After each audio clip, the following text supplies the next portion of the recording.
Hi hello नमस्ते Mrs पोजोलच्या आणखीन एका नवीन छोट्याशा व्हिडिओमध्ये तुम्हा सगळ्यांचं खूप खूप खूप मनापासून स्वागत। तर खूप दिवसानंतर आपण एक रेसिपी बघतोय। तर आजची रेसिपी आहे खोबऱ्याची वडी किंवा खोबऱ्याची बर्फी किंवा मिल्क कोकोनट बर्फी असं देखील म्हणू शकतो आपण, कारण दूध घालून बनवणार आहे थोड्याशा वेगळ्या पद्धतीने आणि खूप छान आणि टेम्पटिंग लागते, खूप मस्त लागते बर्फी ही। तर इथे मी 3 नारळाचं खोबरं घेतले, जवळजवळ 3 पाव हे खोबरं आहे आणि अर्धा किलोला थोडीशी जास्त मी साखर घेतली। हा मग आहे तो अर्धा किलोचा आहे, तो फुलं भरून घेतला होता, पण मला जास्त वाटली म्हणून थोडंसं मी कमी केलं, 1-2 चमचे। आणि आता त्यामध्ये अर्धा लिटर दूध, तर जेवढं खोबरं आहे तेवढं दूध घालायला लागतं किंवा मग त्याच्यापेक्षा थोडंसं कमी असतं तर चालतं। तर 3 पाव खोबऱ्यासाठी मी अर्धा लिटर दूध घेतलंय। तुम्ही 1 ग्लासमध्ये पण बनवू शकता किंवा जास्त पण घालू शकता, पण जास्त दूध घातल्यावर काय होतं, खूप जास्त वेळ त्याला शिजवायला लागतं, दूध पूर्ण आटवायला लागतं, त्यामुळे मग वेळ पण जास्त लागतो। पण वेळ लागला तरी टेस्ट खूप छान येते, त्यामुळे मग तुमच्या सोयीनुसार तुम्ही दूध कमी किंवा जास्त घालू शकता। इथे मी अर्धा लिटर घातलेला आहे। तर गुड्डू बघा मध्ये मध्ये कसा आलेला आहे तर त्याची मम्मी थोडीशी बाहेर गेलती म्हणून मी त्याला घेतलं होतं, तर तो रडत होता म्हणून मी उचलून घेतला आणि बर्फी करत करत मग त्याला बघत बघत मी बर्फी करत होते। आमच्या गुड्डूनं फोनच पाडला, करू नको म्हणते शूट करू नकोश म्हणते।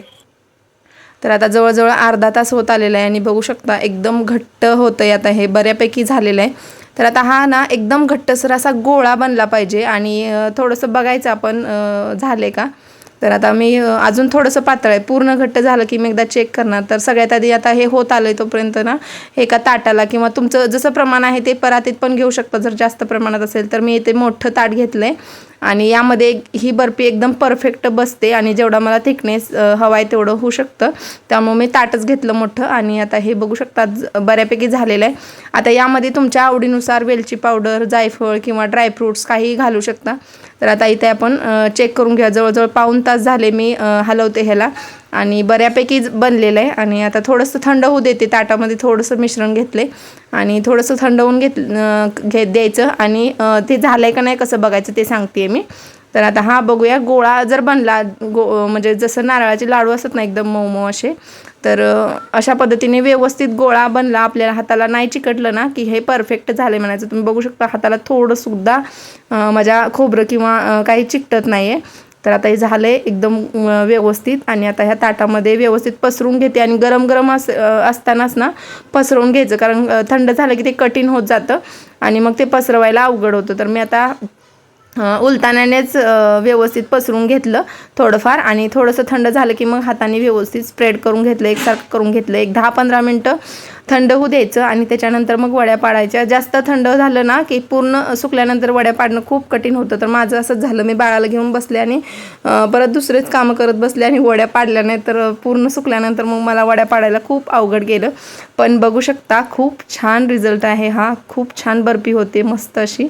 तर बघू शकता एकदम व्यवस्थित निघले पूर्ण आणि मी काढेपर्यंत आमच्या बाळासनी काय दम निघत नव्हता। एक साईड तुम्ही बघू शकता संपलेली आहे। तुम्ही म्हणाल की पूर्ण ताटामध्ये मावतंय म्हणलीच आणि असं कसं दिसतंय, तर एक लाईन पोरांनी खाऊन फस्त केलेली आहे।